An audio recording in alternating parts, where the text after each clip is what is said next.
Welcome back to another episode of Connections and Conversations. I am so happy to be here today with one of my favorite people, Representative Lauren Ashley Simmons. And it just brings me such joy to be able to say that. Would you just say hello to the folks in Advocacy Arena community and tell them what district in Texas you represent? Yes, hi everybody. I'm State Representative Lauren Ashley Simmons. I represent House District 146. So if you're familiar with Houston, it's where NRG Stadium is, where Beyonce performs and all the big concerts, and where our professional football team, the Texans, play. Represent about 200,000 constituents. Okay, so deep in the heart of Texas, I love it, and I've been waiting to do this interview. People are elected. You are someone who ran because of the things that you saw going on in your community. I know that I kind of know this. I just want to give a little recap to the audience what inspired you to run for office. Yes, it was a number of things. One, the representative that we had at the time just seemed very disconnected from our community.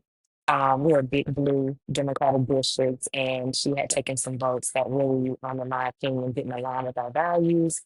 She voted in favor to ban gender affirming care for youth. There was another vote that she had taken that just targeted already vulnerable communities. And then the HISD takeover happened. And so Houston Independent School District is the largest school district in Texas. It's been a target of the governor for a really long time, who just this last session was able to push his voucher scheme through by basically primarying a number of members of his own party and new a big class of representatives who voted in favor of the things that he wanted. And so, with all of those things happening, it just felt like it was time for me to step up. I'm an organizer, union organizer by profession. I'm still an organizer because we have a part-time legislature here, and so all of us who are not wealthy still work. But yeah, I'm serving in my first term, and it has been an absolute whirlwind. We just completed 140-day session. We meet on the biennium,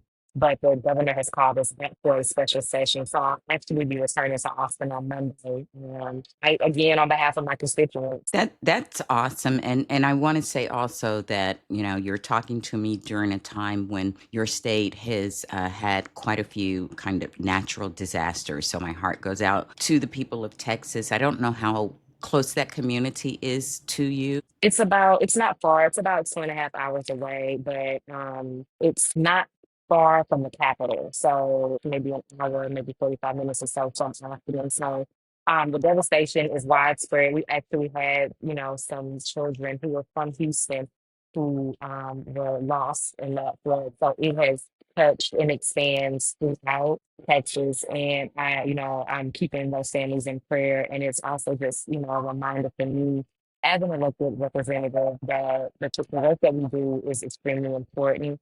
Not to say that, any number of could have prevented it, but it does make me take pause and think about the gap that we, left in legislature that in legislation that could have been life saving, that could have been helpful. I'm sure that does. And hopefully, in your special session, you guys will get, be able to pass some legislation and things, protections and give some assistance to those that have been affected by this. Again, like I said, I think the whole country is, sending really our prayers and support to your community and the folks that are affected. Because this is your first term as a representative, I wanted to ask you what the most surprising thing may be that you found when you got into office. I think honestly, I knew that our legislature met on a biennium for, 140 days, but I think just being in it, kind of just how jam-packed that actually is. We got sworn in January 14th. We voted on the Speaker of the House that same day. And then there's kind of just this lag in between sworn in and committee assignments. So for a couple of weeks, it just felt like things were moving really, really slowly until they weren't. And it was just very fast paced. And we jam a lot into a very short amount of time. We vote on hundreds of bills a day once we get started. But, from being there from January 14th, I didn't take my first official vote until I want to say about March. And so from, that time till sign die, it's just, kind of hitting the pavement movement. I think that was really surprising because people can describe that pace to you, but when you're in it, you're in it. We would think there's days where I would, I get to the Capitol at 7:30, my committee leaves at 8, and then it might be, 2 or 3 a.m. before we leave, depending on what the bill is up, or what we're doing on the floor that day. So that was really surprising. And also, I think the other part that was surprising is just knowing how important relationships are. It's 150 of us in the House, 31 state senators. On our side, it takes 76 votes to get anything done. It's 62 Democrats, we have Republicans. And so, really having to learn how to navigate that system and, find common ground with people that I normally, wouldn't probably even say hello to, and having to figure out how we can work together to get things done for the people of Texas was very interesting. Yes, I imagine so, and I think that that's probably something that a lot of people who are not aware of how government works, to understand that those collaborative skills that are needed, and it's a little different from activism and that sort of thing. I mean, just how do you say you pass so many bills? How do you read and bring yourself up to speed to be knowledgeable enough to vote on those things? Do you have a team that helps you navigate that? Yeah, it's a combination of kind of, doing some of the work myself. I had a really awesome capital staff. A lot of them were interns because our budgets in the state legislature are very, very tight. And so we have to be extremely, extremely cognizant of how we spend our funds. And so a lot of us rely on interns from different university programs. But my senior level staff had experience in the building and they, worked in different offices. And so we had an awesome, policy director. We have the legislative study group that gives us bill analysis. And then, like I said, a combination of kind of going through and understanding what this means for my constituents, what this means for the people in Texas. Most of the bills that we vote on are really non-controversial. Most things pass out of our legislature, 100 plus votes. The stuff that you hear about, the things that we argue about, the things that really hurt people and harm people, the stuff that makes the headlines is what typically gets the most attention. But a lot of the day-to-day stuff is just kind of run-of-the-mill, bills that really just are doing the work of the state. I served on the appropriations committee and the public health committee. So a lot of, bills come through public health. It's one of in my opinion, I think I think public education may have more bills that comes through, but it's one of the ones that a lot of bills actually come through that committee. Appropriations, they're the ones putting the budget together. And so being able to have to kind of really be mindful of my time, not just, worrying about my own bills and then the bills that I have coming through committee, and then to get to the floor and be ready to vote. But it's like I said, a combination of a really awesome staff, work with, the caucuses that help us with their own analysis. And then it's something I look to do a little bit more. I actually started the labor and workforce caucus. And so we'll be hopefully next session helping out a little bit more around that bill analysis as it pertains to working people. Well, that's wonderful. And I know that one of the things that I kind of connected with you on and invited you into our Monday Good Trouble chats that we were having over on X, which we now have on Spoutable. So if you're ever not busy and have some free time, same time, but different different app, we're still there doing what we do. And I know that we spoke a lot about education that I think was something that's near and dear to your heart. So have you been able to kind of do anything around education, or do you just feel good being there, being able to be a voice and make a difference in other ways? But I know that just as a mother, with children like you, like me, I mean, I have a granddaughter. I care about education. Have you been able to effectuate any difference in that area, or do you look to? So on the appropriations committee, we're split up into subcommittees. And so I was on Article 3, which is education funding. And so we primarily oversee the funding of the university systems and institutions within that.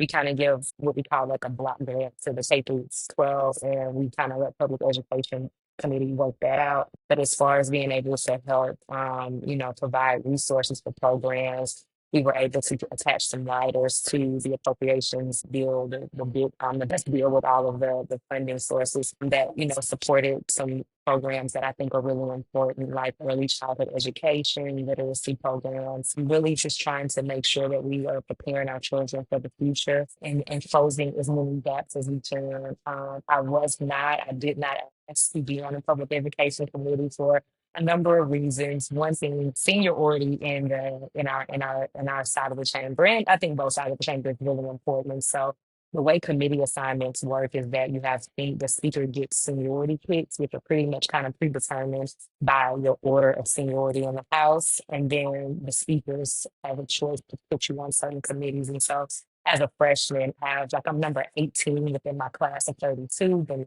I'm like 100 and something, so way down on the hierarchy. And so I knew that that was one that I probably would not get. But also to just, to be quite honest, there's a lot of work that goes into that public education committee. They would have 12, 18-hour committee hearings. And I know that that would have been a little difficult for me to swing because I was really adamant about being on appropriations. And so it worked out really well that I was able to request to be on Article 3, because I really, I think as much as, we talk about all of the gaps that are in public education funding is a huge part of that. And so Right. that's kind of where my focus is. And then, locally and back home, I'm still doing the same work that I was doing before. I'm actually going to be supporting a number of school board candidates who are running. So, if you remember, our district has been taken over. And so our school board trustees basically have lost their power, but those elections still occur. So we have a board of managers that's been installed by the state,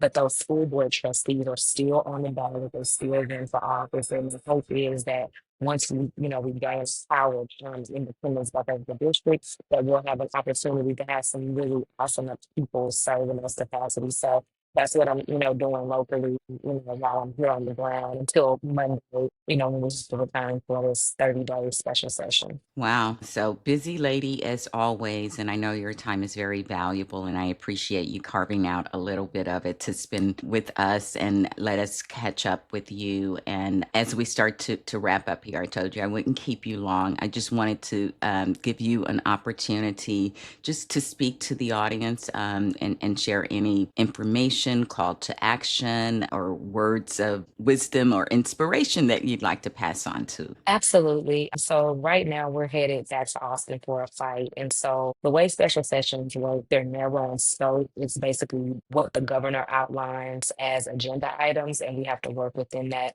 kind of narrow framework. One of the charges that's been sent down from the top, President Trump, has decided that he wants to, get a few congressional seats in Texas. And so it is our job in the legislature. We draw those maps and we vote on those maps. And so right now, what they're trying to do is basically weaken and steal power, and not just, power, but specifically from Black and Brown communities.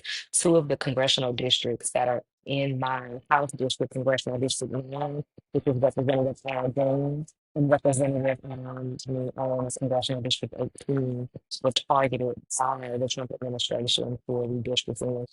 Legislative said, well, legislative said, but the last redistricting process, they actually tried to combine those two historically Black districts. We're thinking that the same thing is going to happen this time around.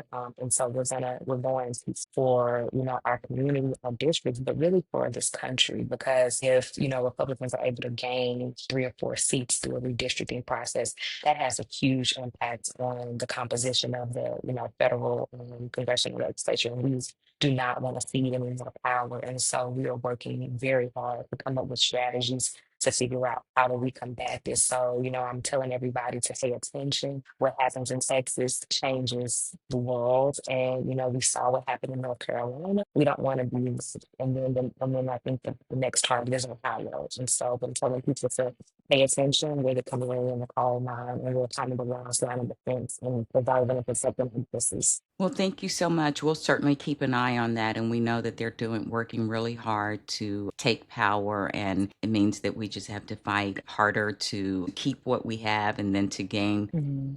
in new areas. And again, appreciate you being here, appreciate you being a democracy warrior for us in Texas. But as you said, many of the things that happen there ripple out into the nation and the world and has an effect. So I just want to say thank you for fighting for us and for your constituents. And we look forward to maybe catching up with you again really soon. Absolutely. And thank you so much for the work that you do. It is so important, especially now being on the other side of the election. One, I have to send y'all so much love. Advocacy Arena was right in my corner, and it was so nice to have a digital home and then a digital family to fall into. Also, because of what happens in these buildings, in these legislatures, in these programs. A lot of times, the average person does not have enough time to kind of sit and read through all of the work. So it's people like you to ensure that our communities are well informed and are ready for the fight. So I'm so immensely grateful to you and all of the work that you do. And I'm just so proud to see how far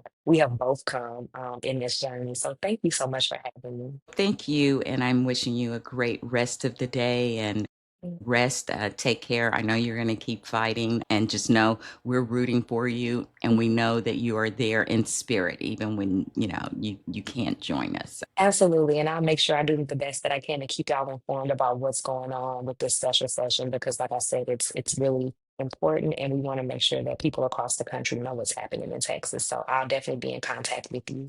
Thank you so much. Thank you.